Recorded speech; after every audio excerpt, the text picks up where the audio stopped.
महाराष्ट्रात अवैध पद्धतीने राहणारे बांगलादेशींवर कारवाई केली जात आहे। महाराष्ट्रात महाराष्ट्र पोलीस स्पेशल ड्राईव्ह करत आहे आणि 200हून जास्त लोकांना महाराष्ट्रभरातून पोलिसांनी आतापर्यंत अटक केली आहे। आपल्यासोबत नवनाथ ढोले साहेब आहेत, डीसीपी मुंबईचे, त्यांच्याशी पण बोलूया। सर, मुंबईमध्येही देखील स्पेशल ड्राईव्ह आपण करतोय आणि बऱ्याच ही बांगलादेशी लोकांना आपण अटक केलेली आहे।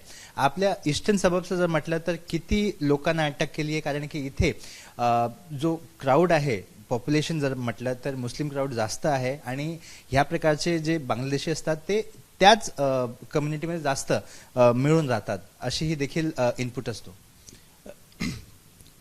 पूर्व प्रादेशिक विभागामध्ये माननीय CP sir, special CP sir, joint CP Elano सरांनी सूचना दिलेल्या होत्या की जे अवैध बांगलादेशी या एरियामध्ये राहत आहेत त्यांच्यावरती कठोरात कठोर कारवाई करण्याबाबतचे निर्देश देण्यात आलेले होते।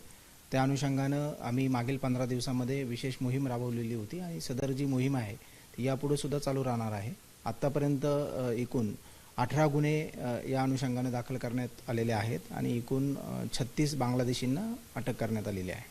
सर, हे जे 36 लोक आहेत कुठे लपले होते? किती वर्षांपासून हे मुंबईत राहत होते आपली आयडेंटिटी लपून?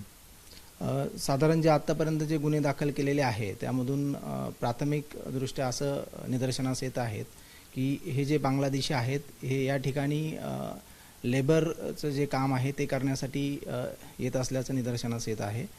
त्या अनुषंगानं आम्ही पुढील तपास करत आहोत।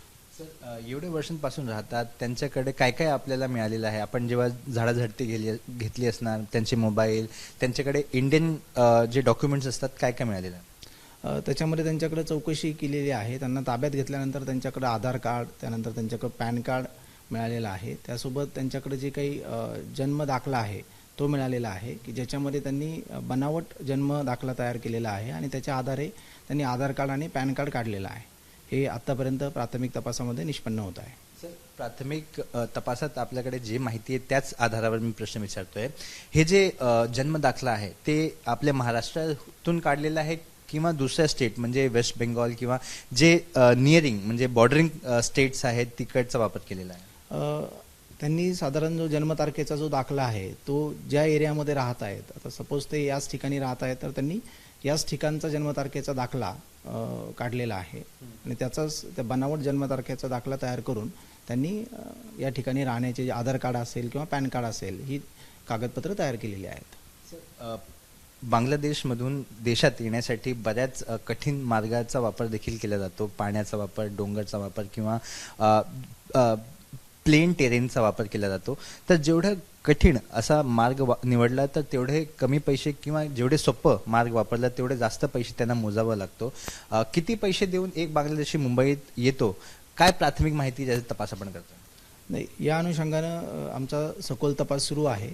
साधारण ते बॉर्डर क्रॉस करताना काही एजंट्स असतात, त्यांचा वापर करून ते बॉर्डर क्रॉस करतात आणि या ठिकाणी आल्यानंतर एजंट जो आहे तोच त्यांना पुढील संपर्क करून देतो आणि त्याच्या आधारे हे बनावट डॉक्युमेंट्स तयार करून ते त्यांची आयडेंटिटी जी आहे ती लपवत असतात आणि ते या ठिकाणी राहतात। ते 8 ते 9 हजार काहीतरी ते जी माहिती मिळाली साधारण आता प्रत्येक जे डॉक्युमेंट आहे ते बनवण्यासाठी ते काही सम अमाऊंट आहे ती अशी आत्तापर्यंत जी रिव्हील होत आहे की ज्यामध्ये साधारण 5 ते 10 हजार रुपयाचा वापर करून ते जे डॉक्युमेंट्स आहेत ते बनवून घेत आहेत। आणि यापुढे आपण तपास करतोय की म्हणजे ते जे काय सांगतायत ते बरं आहे? या अनुषंगानं जे काही याच्यामध्ये ज्यांनी बनावट आधार कार्ड बनवून दिलेलं आहे किंवा बनावट जन्मतारखेचा दाखला बनवून दिलेला आहे किंवा इतर जे जे एजंट याच्यामध्ये जे इन्व्हॉल्व आहे त्या अनुषंगानं सुद्धा आम्ही तपास करतोय। ज्यांचा रोल याच्यामध्ये निष्पन्न होईल त्यांच्यावरती सुद्धा कारवाई केली जाणार आहे। सर, आपण म्हटलं की हे डॉक्युमेंटसाठी 5 ते 10 हजार अशी प्राथमिक माहिती जे तपास आपण करतोय। बॉर्डर पार करण्यासाठी हे एजंट किती घेत असणार?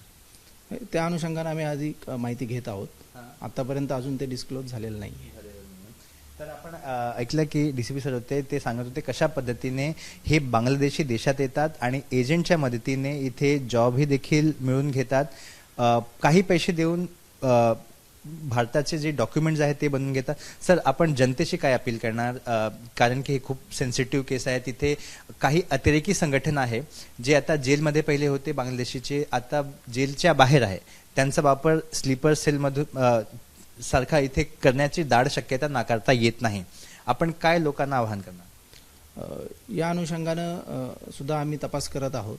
या अनुषंगानं या ठिकाणची जी लोक आहेत त्यांना अशा प्रकारची कुठलीही जर माहिती मिळाली की आपापल्या एरियामध्ये अवैध बांगलादेशी राहत आहेत तर त्याची त्यांनी तात्काळ माहिती आम्हाला द्यावी. त्यांच्यावरती आम्ही तात्काळ कारवाई करणार आहोत. सर हे अतिरेकीचा अँगल नेहमी आपण तपास करतोय. त्या अनुषंगानं सुद्धा आम्ही तपास करत आहोत. कॅमेरामॅन विजय सा, सूरज ओझा, एबीपी माझा, मुंबई. एबीपी माझा, उघडा डोळे बघा नीट.